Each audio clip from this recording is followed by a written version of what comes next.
This sermon is rated PG-13. How's that for an opening line?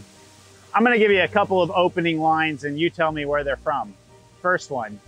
It is a truth universally acknowledged that a single man with a fortune is in want of a wife. What's that from? Yeah, all you Jane Austen fans, that's Pride and Prejudice. You're like, why in the world is Pastor Tom starting with Pride and Prejudice? Because my wife wrote a book, a dating guide, based on Pride and Prejudice. I have seen way more Pride and Prejudice movies than any husband ought to have to watch. All right, here's another opening line. Once there were 4 children, whose names were Peter, Susan, Edmund, and Lucy. This story is about something that happened to them because they were sent away from London during the war because of the air raids.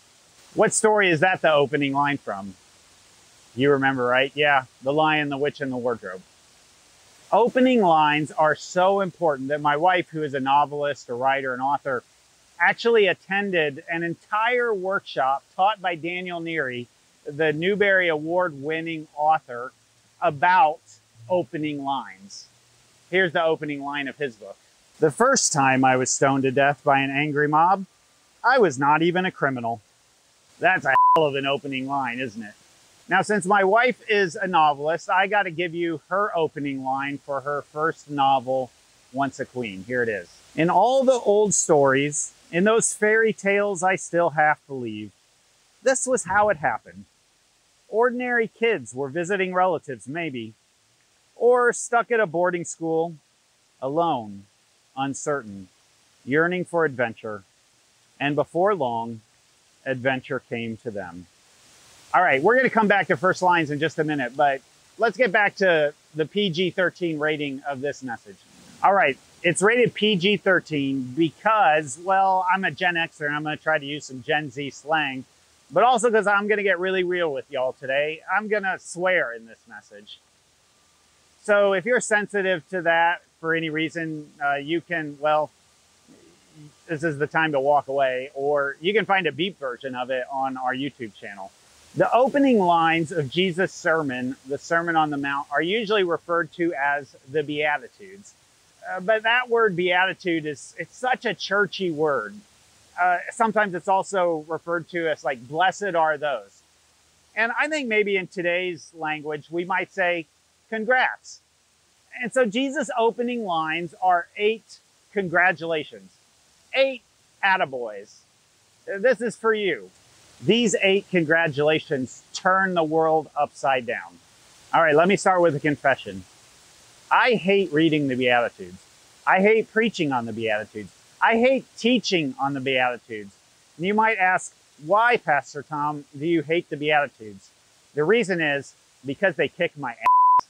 Now, in a couple of months, we're going to do a whole series just on the Beatitudes. I mean, that's how thick and deep these things are. But today we're going to do an overview of all of these 8 congratulations sayings. And sometimes my job as a pastor is to kick your ass. And sometimes my job as a pastor in my messages is to kick my own ass. Because some of us are so far away from what Jesus is describing here. Now, the old polite way that pastors would say this is that the pastor's job is to comfort the afflicted and afflict the comfortable.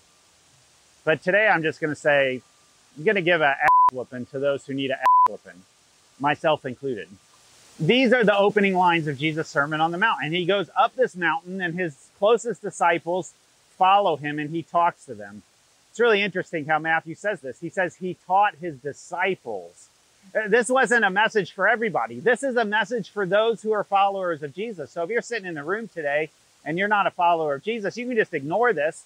While they are congratulations for everyone, they're really teaching Jesus' disciples about the really real, about how life can and, well, maybe should be.